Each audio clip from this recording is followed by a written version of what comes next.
Hello everyone, welcome to Tech Tips over tea. I hope you've got your tea there. I hope parents, you're joining me this morning.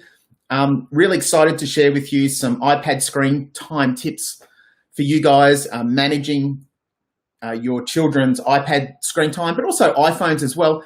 And I'm hoping there might be some tools here that you can actually use as well for your iPhone or your device itself, because these tools go across both iPads and iPhones and so on. So I'm going to get started. I'm going to share my screen. So if you just bear with me a little bit here, just so that I can get my iPad screen up, and I'll make that transition. Let's share that screen. And hopefully you can see my full res iPad screen that's not too blurry. So hopefully you can see that coming through loud and clear. So just going to hide that down there. So basically screen time is an application or a tool that we can use on iPad. Now, I have to say that one of the key things that's great to do is have discussions with your children first about the rules and expectations of your family before you implement these rules. So you start with a conversation with the children, start with an agreement, maybe a little shared contract. And then what we do is we use these screen time tools to consolidate, to support our students developing those healthy habits going forward. So let's take a look. You find the screen time tool down at settings. And if I go down the side here, you can see just underneath home screen and dock, you'll see accessibility. Control center, we've done a little bit of work on that. General, but above that, you can see screen time, and it's kind of that icon there, just underneath do not disturb. So I'm going to click on that. I'm going to show you through it. So there's a couple of really useful bits of information. You can actually see here that you can view your children's activity and what kind of apps they're using and the categories. So you can actually select show categories here, and you can see that entertainment's full, being used. We've got some productivity apps, some creativity apps, and so on, which is interesting. Now, sometimes those apps, like this Loom app here, for example, is one that I found that's an animation app. It's quite a creative and productive app. And I've been kind of at night having a play with that. So it might be categorized as entertainment, and in fact, it might be productivity or creativity. So just a little bit of, obviously, Netflix is going to be entertainment, and YouTube and so forth. So that's how we can just look at our daily kind of activity. However, these tools underneath are where we can really support our children developing those healthy screen time habits. So I want to go through each of these because they're pretty powerful things. The first thing I just want to show you is underneath it.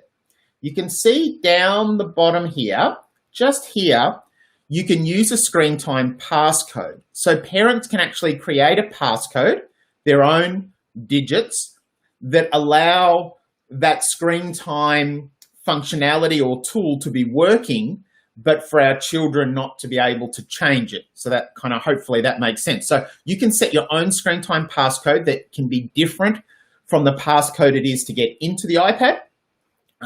But that's an important thing to do, just so the kids don't get in there initially and start changing. So let's just say that you've had a discussion with your children, and there are certain times throughout the day that we want downtime. We want to get off screens. We want to be around family. It could be around dinner time.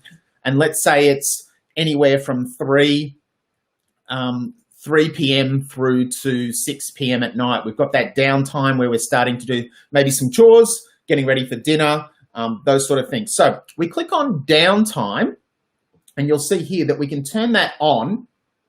Now we can customize the days, or we could just basically put in those times. See how it has 3 till 6. And what that does is it basically locks the iPad down and says that we're not using it during those times. So that can be incredibly powerful. It could be also a time that we're actually having downtime obviously right through the night. We don't want our children getting up during the night and opening up their iPads and actually being on them when they should be sleeping. So we can actually set those, and we can also customize the days here too, so that, let's say Saturday, Sunday, we have a little bit more time, and we can actually work on those days of the week a little bit longer, and you might extend that screen time. Now, it's safe to say that not all screen time is equal.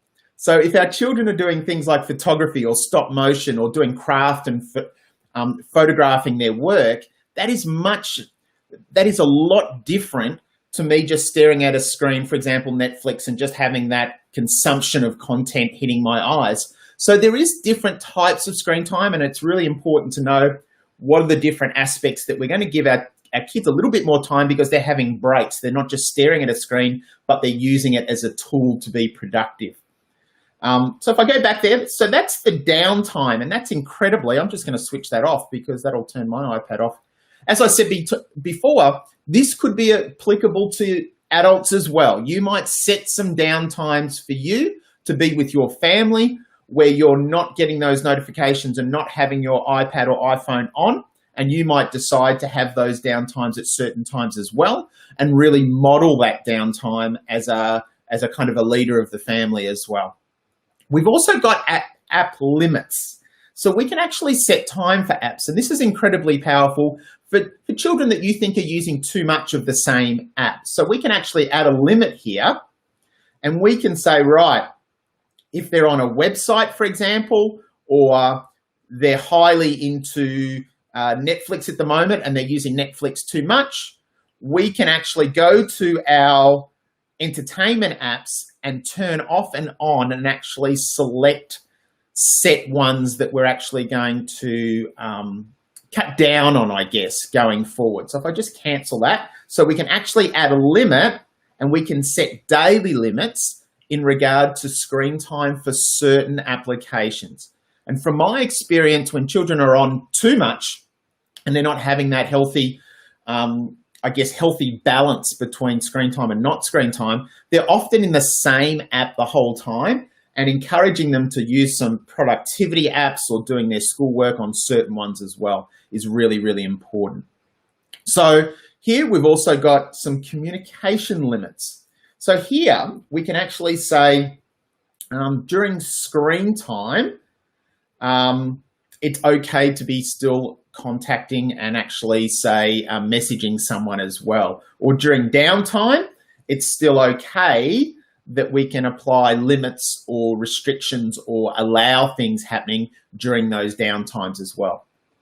So those kind of communication limits are interesting as well. To be honest, personally, I don't use those a lot, and I never did with my children. It was always about the downtime and the app limits up the top. Now, let's say that your children get a little bit older and they're using their iPad, hopefully, for some productive work at school and for education. We can also say there are certain apps that we will always allow. So we could actually say that they could be doing some work in Keynote, for example, or a Book Creator, or they could be reading a book in iBooks. And we might say that we really want that accessibility to happen all the time, because there might be some times during downtime when they've forgotten an assignment. It could be Apple Classroom, it could be Google Classroom, it could be certain apps that we want to be allowed when we're making restrictions on other applications as well. And then finally, we can actually, probably the most important one, especially for our little learners and our little children in the early childhood sector at home, is we can actually put in some restrictions for content and privacy. So if I click up here, you can see here that I can actually apply some restrictions. So if I go to content restrictions, we've actually got things like music, podcasts, and news, and we want to restrict the explicit content. Music profiles, we might want to do as well. Movies, we can actually constrain, I guess, ones that we don't want to allow. So we could just say we only want to allow G-rated, for example. And we'll go back and you can see that that changes here. So movies, we're only saying G-rated. by the way, I'll put some links to the Common Sense Media website where you can look up any app, movie, and see what the recommendations are for children and for parents and give them some guidance. It's a fantastic resource going forward. We can also look at allowing TV shows, same sort of restriction going forward. We can allow different apps, obviously. So if you're not aware, apps are actually allocated and categorized according to 4+, 9+, 12+, and they're quite vigilant, and they're quite, the App Store is quite strict on those things. So you could say at the moment I'm allowing all apps, but no, I actually want to say no, it's going to be 9 only because my children are under that age, or 9+ or 4+ or so on. So if I go back, we can also look at web content, and you can see mine at the moment is unrestricted. I would encourage all parents to have a look at those settings, and we can actually allow only websites, and I think that is actually an excellent idea in regard to allowing only websites. If you think about your filtering at home, allowing unfiltered access to all websites is incredibly dangerous. So unless you have some filtering coming through your Wi-Fi, I would suggest that you put allow websites only, select a couple of those websites that you think your children, and there's some great ones there. Some of those websites are fantastic, but we just don't want that random searching, and we don't want them coming across content that little eyes shouldn't. So I'm just going to click that back because I need full access at the moment. So we've got web content there, and we can control that, which is incredibly important. I know that students and even little ones use Siri a lot. So one of the things that sometimes we can get into problems is when children actually use Siri and actually say words and search for things. So we could actually turn that off and on again in regard to web searching using Siri as a tool or mechanism. And then down the bottom in the game section, we can also restrict, let me go down a little bit there. Hopefully you can see that there. In the game center, we can actually do things like restrict the allowing of friends joining if you have some issues with social connections during the gaming and so on. We can also stop the recording of games and multiplayer games as well. So if we kind of recap there, you can see all of the powerful things that we can do. We can also restrict, we've done iTunes and App Store purchases. Now, we can actually say that we can set some passwords and enable passwords to always be asked when our kids, if you've got issues with kids having access to your Apple ID, which is often the case, ticking on require password could be something that you switch on to stop those in-app purchases happening and putting you in the middle of that, I guess, workflow of a child wanting something and then receiving it. It puts you in the middle ground there. And once again, this could be a really important discussion point to have with your kids in regard to what is acceptable for your family. What are the expectations about downloading apps? And if your children do have access to an iPad, there should be some rules and regulations that go with it. And all the things that I'm showing you today hopefully goes through to supporting those rules and those discussions that you're having with kids, with your children. So that was a little, I guess, overview of the main 4 or 5 elements of the screen time tool that we find on the side here that really will support, hopefully, your family moving forward and making digital screen time actually a positive and productive time instead of that nagging and probably some sort of conflict that's building in your family, which is often the case. So my suggestions would be have those really rich discussions about your screen time and what your children are allowed and not allowed to do, and then use the tool to support the agreements and those shared understandings of how your family is going to operate going forward.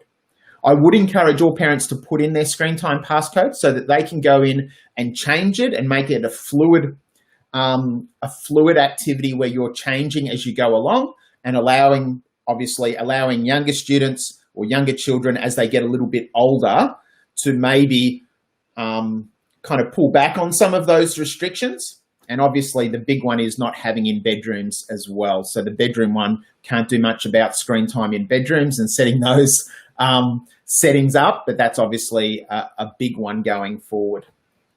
So that was the screen time app. And I'm just going to just reduce that and come back to you, hopefully, if I can share my screen. Hello, back again. So that was just something that I think and I hope that you found interesting, that will support parents going forward. I think it's an incredibly important thing to do is when our children get devices, whether it's oh, by the way, iPhone, screen time's available for iPhones as well, so you can actually get in there and use those. I'm hoping today you also got that takeaway that we're using the tools to support the shared understanding and agreement that we've made with our kids. I think that's incredibly important when we get into the kids' iPads and just start locking it down without that discussion. That's sometimes where the conflict builds and builds and gets worse. And so by doing that and working with the tools, but working with good parenting and setting expectations and guidelines and making everything clear for your family, all of a sudden we've got the two kind of working together. And I think that's a really important, I guess, relationship about creating some good, healthy digital screen time habits at home, not only for your children, but hopefully for yourself as adults as well. So I hope you enjoyed that. I hope there was something there that you kind of thought, oh, I didn't know I could do that. Or maybe that's just prompted me to have some discussions with my kids over dinner tonight about setting those guidelines down first. What are my expectations? And I'm wishing you a great week, and I hope that this was useful for you. So Paul Hamilton here from Using Technology Better, signing off. Have a great day, everyone.